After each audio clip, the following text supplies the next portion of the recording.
మంచినీరు ఇస్తాం. అలాగే ప్రతి చదువుకున్న విద్యార్థికి కూడా నిరుద్యోగి కూడా ఉద్యోగం కల్పిస్తామని మాట ఇచ్చాం.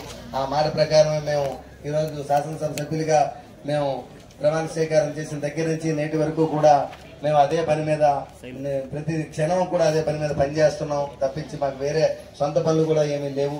అన్ని పనులు కూడా దీని మీద ప్రజా సేవ అనుకునే మేము ముందుకు వస్తున్నాం. ఈరోజు ప్రధానమంత్రి నరేంద్ర మోడీ గారు జలజీవన్ మిషన్ కింద కొన్ని వేల కోట్ల రూపాయలు సుమారు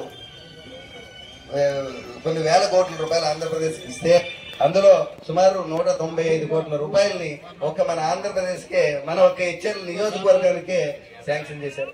అయితే గత ప్రభుత్వంలో ఈ నిధులన్నీ దుర్వినియోగం అయ్యాయి.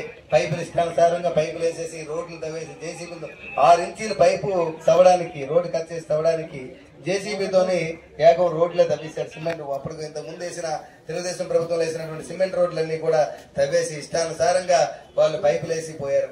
పైపులు పూర్తి చేయలేదు, పైపు వరకు పూర్తి చేయలేదు. ఈరోజు వాటర్ ట్యాంక్ కట్టలేదు. మనకు నిధులైతే సవ్యంగా ఉన్నాయి.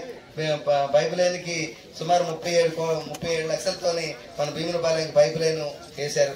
అదే ఇంకో 32 లక్షలతో వాటర్ ట్యాంక్ కూడా నిర్మాణం జరిగి ఉంది. ఈ నిర్మాణం జరగాల్సి ఉంది, టెండర్కి వెళ్ళాలి. ఇంక ఇది టెండర్కి వెళ్ళి నిర్మాణం జరగడానికి సుమారు ఒక 6 మాసాలు టైం పడుతుంది. కాబట్టి మనం ముందుగా ఏం చేస్తున్నట్టే ఎక్కడైతే పైప్ లైన్ ముందుగా ఇప్పుడు సిద్ధం చేసి రెడీ చేసామో అక్కడే బోర్లు లేపించి ఆ బోర్ నుంచి డైరెక్ట్ కనెక్షన్ ఇప్పించి మంచినీరు ఇవ్వడం జరుగుతుంది. అక్కజల్లు ఎవరు ఇబ్బంది పడుతుంది. సాధ్యమైనంత వరకు ఎంత తొందరగా అయితే అంత తొందరగా ప్రతి అక్కజల్లి ఇంటికి మంచినీరు ఇవ్వాలన్నదే మా ఉద్దేశం. ఆ దిశగా ముందుకెళ్తున్నాం అని చెప్పి ఈ సందర్భంగా మీకు తెలియజేస్తున్నాం. అదే సమయంగా మనకి తోటపల్లి కాలువ ఉంది, మట్టు వలస కాలువ ఉంది, నారాయణపురం సాగర్ కాలువ ఉంది. మూడింటిని బాగు చేపిస్తున్నాం. మనకి గవర్నమెంట్ నుంచి ఎటువంటి నిధులు రాకపోయినా మిషన్లు పెట్టి ఈ వ్యవసాయానికి ఈ ఖరీఫ్కే నీరు ఇవ్వాలని, ఎంత నీరైతే తేగలమో అంత నీరు తెచ్చి ఈ ఖరీఫ్కి నీరు ఇవ్వాలనేది మా ఆలోచన. అదే సందర్భంగా మన మొదటి నుంచి 35 సంవత్సరాల నుంచి పెండింగ్ లో ఉన్నటువంటి ఈ మట్టు వలస కాలువ ఫేజ్ 1 తీసిగడంలో ఆగిపోతే అక్కడి నుంచి ఫేజ్ 2కి మన బుడుమూరు పెద్ద చెరువుకి ఆ నీరుని తీసుకురావాలి. అందులో భాగంగా సుమారు 30-40 కోట్ల రూపాయలు అవసరం. దాన్ని ప్రభుత్వం నుంచి అడగడం జరిగింది. మన మొదటి శాసనసభ సమావేశాలకు వెళ్ళినప్పుడే ముఖ్యమంత్రి గారి దృష్టికి, ఇరిగేషన్ మినిస్టర్ గారి దృష్టికి తీసుకురావడం జరిగింది.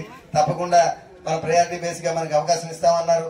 తప్పకుండా వచ్చే ఖరీఫ్ నాటికల్లా, ఖరీఫ్ కాకపోయినా వచ్చే నాటికైనా, వచ్చే సంవత్సరం నాటికైనా మొదటి 2 సంవత్సరాల ఆ నీటిని ఎలాగైనా మట్టు వలస కాలువని ఈ మన బుడుమూరు పెద్ద చెరువులో అనుసంధానం చేయాలనేది నా కళ అని చెప్పి మీ అందరికీ నేను తెలియజేస్తున్నాను. తప్పకుండా తీరుస్తాం. అదే సందర్భంగా బుడుమూరు పెద్ద చెరువుని మన అదృష్టం బాగుండి నిధులు బాగా కేంద్రం నుంచి నిధులు వచ్చి మన కేంద్ర ప్రభుత్వ సహకారంతో కూడా మేమిద్దరం ఎంపీ గారు నేను కూడా ఇద్దరం వెళ్ళి అక్కడ కేంద్రంలో మాట్లాడి బీజేపీ మినిస్టర్లు కాబట్టి అందరు సెంట్రల్ మినిస్టర్లతో మేమిద్దరం కలిసి వెళ్ళి మాట్లాడి తప్పకుండా బుడుమూరు పెద్ద చెరువుని మినీ రిజర్వాయర్ చేయాలనేది మరో కళ. అది తప్పకుండా చేసి తీరుతాం. ఒకవేళ బుడుమూరు పెద్ద చెరువు మినీ రిజర్వాయర్ అయితే మన చుట్టుపక్కల ఈ 2 మండలాల్లో కూడా ఎప్పటికీ కూడా మంచినీటి కొరత, వ్యవసాయానికి సాగునీటి కొరత ఉండదని చెప్పి మీ అందరికీ నేను తెలియజేసుకుంటున్నాను. ఈ 2 కూడా